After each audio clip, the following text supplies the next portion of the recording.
You are listening to the Empath Now Podcast. Be sure to go to empathnow.com and sign up for the free Empath Now Empowerment Source. The Empath Now Empowerment Source is full of free tools and resources to help you become more empowered as an empath. This is your host, Tara McGillicuddy. I would like to welcome Marilyn Alauria to the Empath Now Podcast. In just a moment, we are going to be talking about shutting down your heart when you've lived your life as an empath. But before we get started talking, Marilyn, can you let our listeners know a bit about yourself and how they can get in touch with you after today's podcast episode? Yes, I'd love to. My name's Marilyn Alauria. I'm a psychic medium, teacher, and coach, and I teach people around the world how to tap into their guides and their gifts so they can learn how to live a life from their heart and soul and co-create a life with the universe, live in synchronicity. So that is the short of what I do. I started out doing readings with people, one-on-one readings, and I just found that it was so much better to teach people how to do it for themselves and how to really tap into their own innate gifts. So that's my little bio, and you can get in touch with me by going to Marilyn Alauria, and I'm sure my name is spelled out on the podcast.com, or you can go to my Facebook business page, Marilyn Alauria 1, and find me there, and I'm very active in that area as well. If you have great stuff, I've been following you on Facebook for a bit. Definitely check out Marilyn's stuff, especially her Facebook page. And let's get started talking about the topic of closing down your heart when you have an empath. I thought this was such a great topic, and I know myself as an empath, I can really relate to this. So where would you like to begin with this, Marilyn? Well, I think it's my own personal story because I teach people through my own experiences. I feel like that's how I learn. I love hearing about how people went through things and they made it through and the tools they used and how they got through stuff. So as an empath and not knowing I was an empath as a kid, the emotions that I experienced from just the adults around me, schools, I'm very sensitive to space. Some people are very sensitive to physical space. You can walk into a house or a room that may have had some really negative stuff going on and you get overwhelmed by that. You can walk into a hospital and feel that way.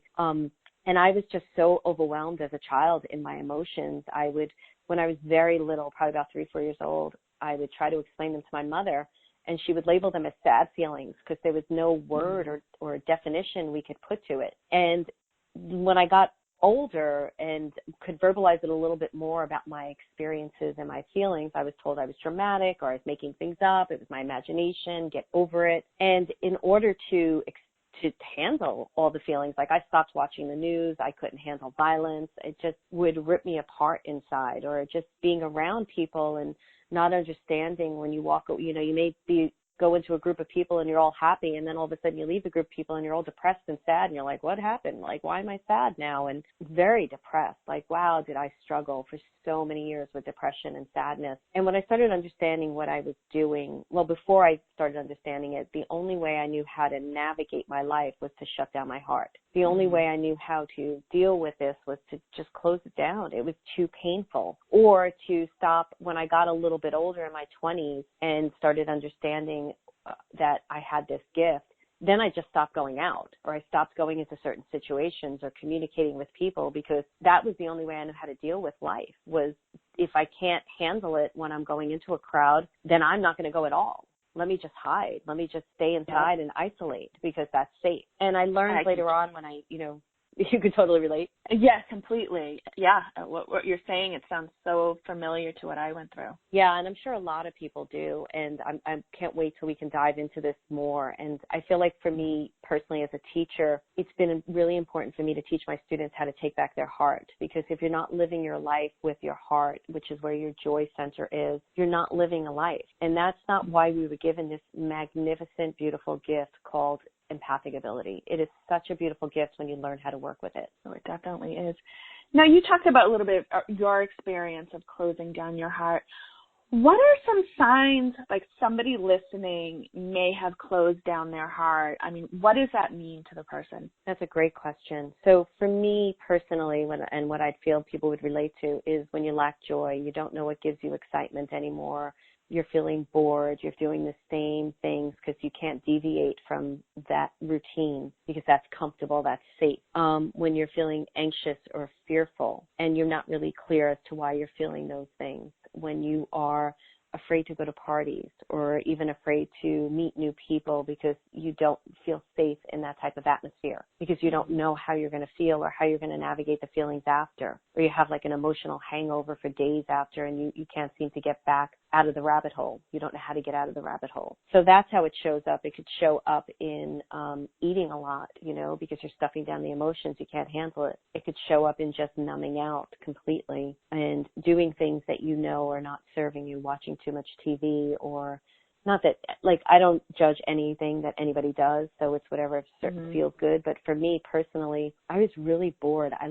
My life was lackluster. It was so joyless. I was just like, oh my goodness, this sucks, to be honest with you. That's the way I felt.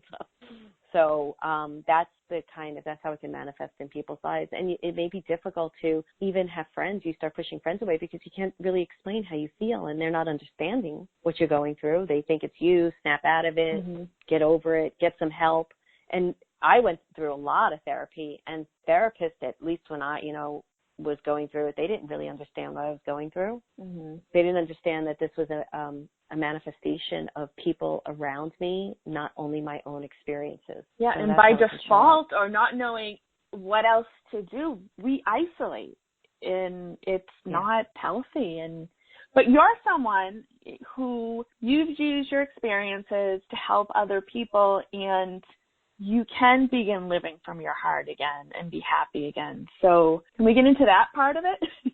Yeah, definitely. And I want to that isolation part is so important because when you start recognizing what your empathic ability can do for you and you start opening up to it and living from your heart, you get to make conscious choices of what is good for you and what isn't good for you. So isolation can be sometimes really great, but you want to be in the power place of choosing it, not because you just have no other choice. So for me personally, going through all of this, I have to tell a story because this is when it was very apparent to me. I was in my 20s. I knew I had some type of psychic ability. I knew spirits were around me, but I didn't really understand any of it. And I went to see an apartment that a friend of mine was moving out of, and I knew there was a ghost in there. You can pick up energy from ghosts, right, to not even physical people. And I left that place so desperate and depressed and suicidal. And it really scared the heck out of me. I didn't know what was going on, but I was conscious enough to know because I was playing with tarot cards already and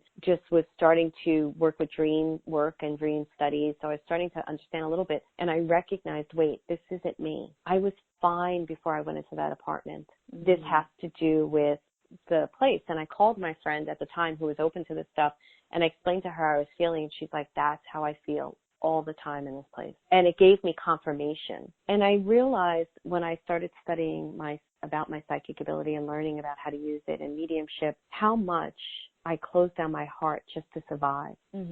Just to exist in this world, just to be able to go into an office, right? What's it like for an empath to go into an office of people that are carrying all their emotions with them? And it's like I was running into the stall bathroom constantly just to get away from it. And when I realized how much I shut down my heart and I started healing my heart and working with my heart and bringing my heart into my life, everything shifted and changed. And when I learned, I don't like to use the word protection because that puts out right away a fearful thing. When I learned how to work with light and how to surround myself and keep myself, for the lack of a better word, safe and experience a full life, life became so much more colorful, and it really shifted and changed everything for me. I'm not sure if I answered the question because this is I can tell from you too, from what you've experienced, and it's such an important topic to bring to everyone. This is such a deep topic that there's so many layers to it. So how do you cover everything? That's why I'm so glad you're doing a podcast.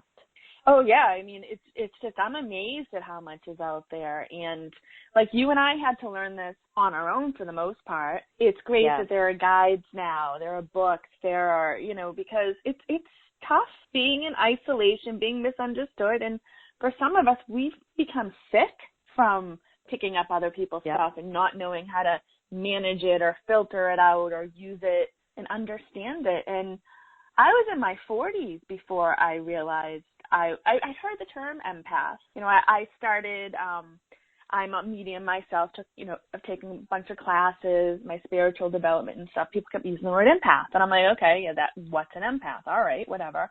And it's funny, I saw something on Facebook one day, somebody posted a class about someone, and I ended up buying the person's book, and I'm like, oh my gosh, that explains it all. That's why, I would shut down when I'd be in a school classroom or something like that. And it's like, because I also have ADHD, diagnosed with anxiety issues, but that never fully explained it.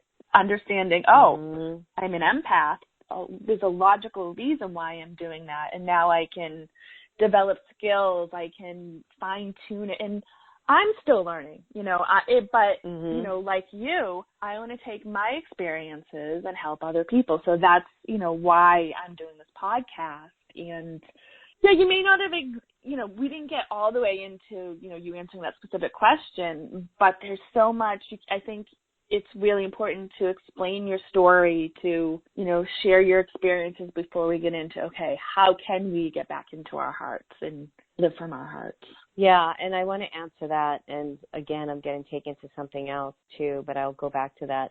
One of the things that it did for me is it empowered me to speak my truth. Mm-hmm. So if I was in a situation where I was feeling uncomfortable, I was able to say how I felt without feeling ashamed about it. So how did I start taking back my heart? The way that I did it was I have this incredible exercise that my guides gave me called the Soul's List. And I didn't even realize how much I was shut down in this area. And like I said, I was living a joyless life, and my guides taught me this gift, this list called the Soul's List. And they said, you need to write down on a list everything that feeds your soul, things that you want to do, things that you haven't done, things that you do already. And I sat down and wrote down about 25 things. And sometimes it's a little bit of struggle for people, but when they really sit down and think about it, they're like, wow, I want to travel. I want to go on a cruise ship, things that they think they can't do. So right away, you start opening up your heart, thinking, what is it that really gives me joy? So I wrote this list, and then my guide said to me, you need to do 3 of these a day. And I don't suggest that to my students because it's a lot. And I started doing those a day. Now, I think I have to back step. Before I even got to that, I learned how to work with, for the lack of a better word, protection. I learned how to ground a room. I learned how to surround myself in, for me, it works with pink roses. I teach different things. I learned different tools and techniques so that I felt safe when I went into certain atmospheres. And by doing that, too, when you do certain things, like say you're going out, I'd go out to the park and run a lot, and I'd surround myself in pink roses so that people gravitate to empaths, too, right? They really want them. They're like a light, and then all of a sudden you're overwhelmed. So when I started doing that, I started having more of an intimate conversation with my own feelings. What am I feeling right now? Why am I feeling this? Is this really my feeling? What can I do right now? What tool or technique can I bring in to be with my feelings and be safe in my feelings? And then I started introducing joy by the Soul's List, and I started discovering my joy. And when you discover your joy and you start reigniting your light in your heart, there's no stopping you because you want more of that. So I feel like both those things worked in combination. It would be like go to a yoga class that I really wanted to go to.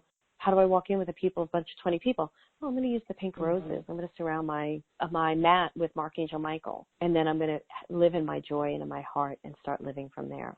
I hope that answers it. It's been such a long time for me. Okay, good. Yeah, it's a combination of things. And the word protection, I'm iffy about using it too, but I think people understand what that means from like a practical point of view. But how do you, a filter, protection, or boundary, whatever you want to call it, whatever works for you. And I kind of look at it as like we wear shoes to protect our feet. Every time we put our shoes on, we're not, going to manifest stepping on a nail just because we put our shoes on. So with protection, whatever works for you. If you don't like that, using that word, don't use it. But yeah, I think it is a combination of using tools or protection. And like you said, that's great, finding your joy. And it is really hard for people, especially those who have closed down their hearts, who have failed again and again, to sit down and think anything that can bring them joy. So I'm glad you brought that up, because there are going to be people listening who are going to be like, okay, that sounds great, but they're going to resist doing it, or it's going to be hard for them. So you gave them permission to sit down and find their joy, but it's okay if it doesn't come easy to you. I have another exercise that I'd love to share, if that's okay. It's a real simple one. Yes. That really shifted. Okay. So again, I went through another struggle, and my guides were like, okay, we're going to have you do the 1 to 10 list, I call it. So every night when I went to bed, I had to write down, and you could do this in speaking verbally or write it down. I had to write down the events of my day, and I had to rate them from 1 to 10, 1 being the least fun and 10 being the most fun. This is the way you can help find your joy. So when I wrote these things down, and they made me focus on anything that was a 7 to 10, because that was the joy factor. And what I found was the 7 to 10s were simple things: getting kisses from my dogs, going to the grocery store and talking to the cashier, because I love talking to people.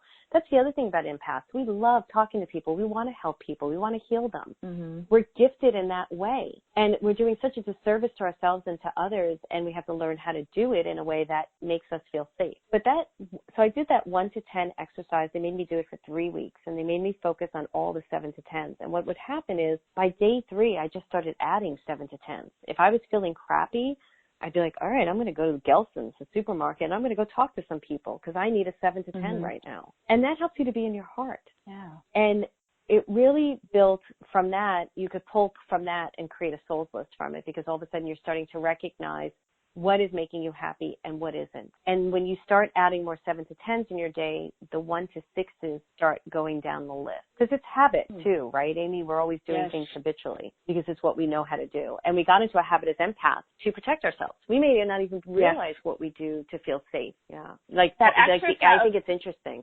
That exercise sounds great, because not only are you going through the things you did during the day, when you're writing them out as an empath, you're like reliving that joy too. So an exercise makes so much sense. Yeah, it was really enlightening for me, and it was really great. So I appreciated that a lot when they gave that to me. So, and it's important for empaths, as we know, and you know this because you're passionate. I can hear how passionate you are about everything you do. And you know that if we're living our path with joy and heart, for me, like teaching people around the world how to get in touch with their own gifts and their guidance so that they're living a heart from their soul, they're living a life from their soul, this is so important. And as an empath, if I didn't bring this light back into my life, what a shame that would have been to not be able to use my gift. Yes. And I really feel like because we're here to help people, like you said, and also have our own joy. And when we have joy, when we live with our heart, we raise the vibration on the planet. We can help other people, but we have to reconnect with our hearts again. Yeah, and what's beautiful about it too is when you're so connected with your heart like that, and your heart isn't the enemy any longer, it's now you're having a love affair. It gives you permission to start saying no to things. Like I was on a phone call with a friend, and she wanted to tell me something she saw with a cat, and I was like, no. And I knew she needed to share it, and I was like, you need to find someone else, because I am not going to have this conversation.